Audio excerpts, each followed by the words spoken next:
Hey y'all, I'm Macy Watkins. I'm Slade. And we're here to tell you the story of my Osceola, the bird that I just killed in Florida. It was a bit of a wild one, so I feel like it deserved its own story time. It's a good one. Where should we start? I mean, it all starts in the swamp and then in the watermelon field. So I don't know where you can start. We hunted public land and absolutely struggled.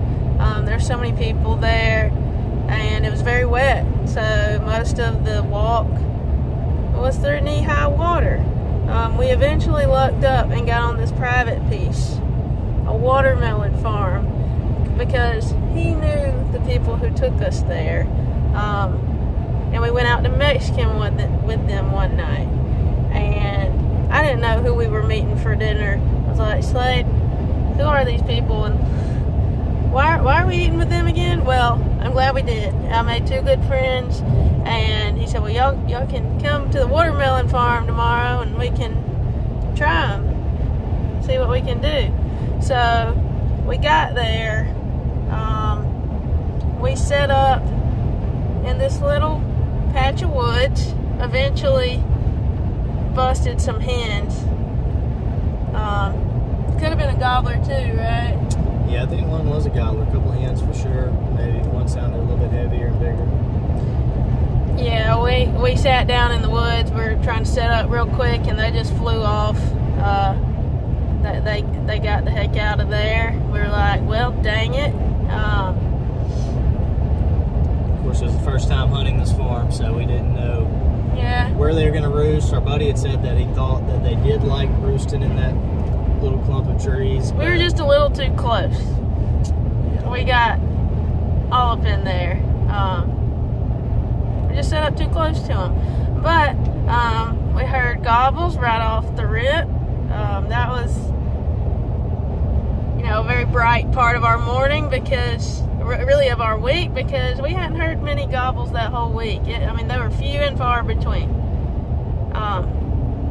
So we sat there and we waited until, they got down. They never really came around. We eventually got up and left. What happened after that? Yeah, so before we got up, the hens were answering me pretty good, but the gobblers flew out into the middle of this big couple 100-acre field, and so they weren't paying us any attention. But going back and forth with one of the hens, finally she pushed off to the middle of the field too, and we knew we had to make a move. So we got up, we couldn't put eyes on them, it was so foggy. We just knew they had to be in that big field. So we went around to where on the side of her two or three just massive oak trees, giving really the only shade for that whole part of the field. So we're like, well, let's just at least try to get to there. And the oak tree seemed to be their hangout spot. Figured we'd be a little bit more in the game from that position, but we were walking to it, and that's when that one on the left came up. Yeah, we spotted them across the fence first. That's a solo bird, a different gobbler by himself. Yeah, neighbor's property. And you called him to come on our side of the fence. Yeah, we called him across from the cattle farm over to the watermelon farm. And we were in a ditch at this point, because we had made our way up, and we were all hiding in this sandy ditch. It was pretty cool. And then the gobblers all of a sudden just started moving our way. Another factor was thrown in, because the farmer was there at this point, and he was on his John Deere tractor going down the road spraying. So we were like, dang it, the tractor's going now, but it ended up helping, because it was pushing the turkeys our way with all that commotion. So they made their way in, and we were like, what's happening? We're in the game. It's about to happen. They're on their way. Like I said, we were in the ditch at this point. Our friend could not get out and set up decoys, or we would be busted. So he threw them out. Just tossed them out there. They were pretty much in line with me and Slade. And then, you know, they kept coming in. I was set up where I couldn't see as far. Slade could see further. He could see more of what was going down. And I was tucked in. And there was this patch of grass that was kind of blocking my view. And looking back, I would have set up to where I could see further because of what happened next. So 2 gobblers come in. One with a full, beautiful fan. The other was following him. Kind of had part of his fan missing. Just one tail feather looked like it was broken in half. So let's call him Tom and Tommy. Tommy had the broke feather. Okay. I shot Tommy. I didn't try to shoot Tommy though. I tried to shoot Tom. But he came in level with that patch of grass I was talking about that was blocking my view. Right when he came into visibility, I had a split second. Not even a split second, maybe a split of a second. And he took off sprinting towards the decoys. He charged us, and it, I don't know, it just kind of made me fear turkeys, like in a respect way, because they're intense, they're scary. I mean, when he charged us, I shot as soon as he came into view, missed him, flat out missed him. He was close. Of course, you know, I take another shot, miss. He's even closer. You want to tell him what happened next? I took a third shot. And I missed. I mean, the setup was entirely too close, and if he would have just slowed down, you know, we could have made a better shot on that bird. But once he came into my view, he was moving, he was getting it. And you know, I've seen that happen to people before. I'll be dang if it didn't happen to me. So then, you know, when I shot at him, he still had, it's like he had no regard for it. It startled him, but he still went to the decoy. He had to check the hen out. He had to go over there and to see that whole deal, that situation. And finally, he was like, I'm out of here. So he hightails it off with Tommy in the direction that they came from. And I'm out of shells. No more shells in my gun. So Slade, you want to say what you did? Yeah, I tossed her my gun. I was like, just shoot him with my gun. So they're like, I don't know the yardage at this point. Might have been 35, 40. And I just threw Slade's gun up. And I shot Tommy in one shot. No red dot. My gun did have a red dot on it. It was 20 gauge.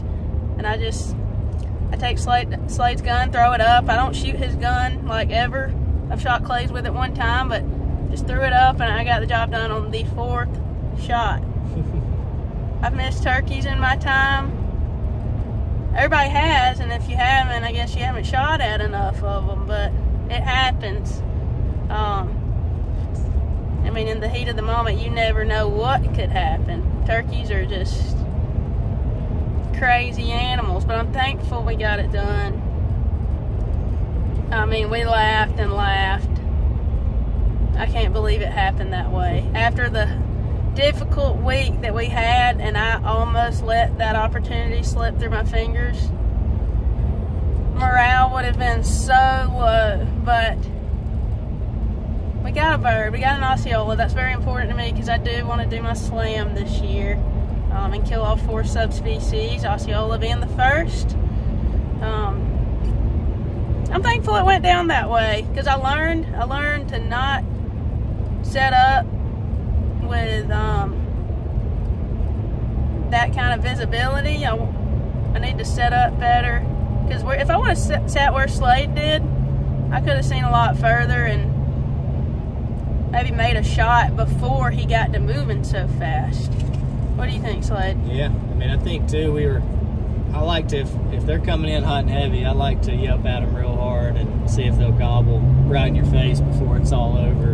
And so when they got to about 20 steps, I yelped at them as hard as I could and cut down on it again, and they still didn't gobble. Instead, they just full sprint to come into the Jake, try to fight that Jake decoy. And yeah, at that point they were way too close.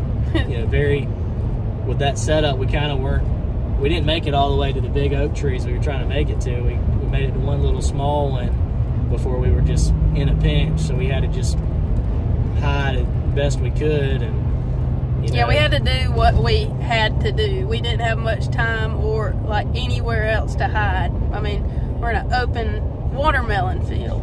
Yeah, you got a couple hundred acres of just open ground and nothing around you but grass and a handful of little trees. But yeah, what am I supposed to do? Hide behind a watermelon? So I think, you know, using the decoys is very situational in that sense. You know, we just had to throw them up just to have something for them to see over in the middle of nowhere over there. But we couldn't get out to push them away from us, so you could literally touch the decoys, and that's where the birds ran to, was a couple feet away. Meanwhile, the farmer is still working hard out in the field, and I just want to know what he thought about everything. Oh, it's so great. It's one for the memory book for sure. Yeah, I appreciate having a story like that. If we would have went down there and killed the first day and just absolute layup, easy, you know, sometimes you do hope for that, but sometimes it's a blessing in disguise, you know, the exhaustion and the work you put in and the stuff you learn while doing that, and then it all comes together, you know, and it's really worth it, and you have a cool story to tell, especially when crazy stuff like that happens. It seems like that happens on a lot of my hunts. Yeah, it was a nice change of pace after averaging about 10 miles a day in the public land swamp, wading through knee-deep water. Yeah, that was awful. But we are on our way home. We're going to pick up some things, go by my house to get some clothes because we're going to Hawaii. So today is Sunday. We're on the way home. We'll have Monday, tomorrow open, and then Tuesday we fly out to the Big Island. So we're excited. We are hunting turkeys out there and do some sightseeing and have some fun. Have a group of like 10 going. And I can't wait. It's going to be a big trip. I'm excited. Are you excited? I'm on. Got the Rio up next. Got to get the Rio. That's where they're at. I mean, there's much closer places to hunt a Rio turkey, which I have. I did kill one last year. Missed my Merriam last year. Well, I didn't miss. I didn't hunt Merriams. So we're going to go over to Hawaii, hunt the Rios, and I think by the time we get back, Alabama opener will be here. Be close. Yeah. And we will hunt that with some friends. I believe Maggie's joining us for that. And then Slade has his Grand Slam Turkey Invitational the next weekend. And then it'll be April, and we'll see what April brings. Till then, y'all follow along with us on Instagram, Facebook, TikTok, and YouTube. And we'll be posting all of our turkey adventures. That's all that'll be happening for the next 2.5 months. Well, we'll be working in between hunts. We work in between. See y'all.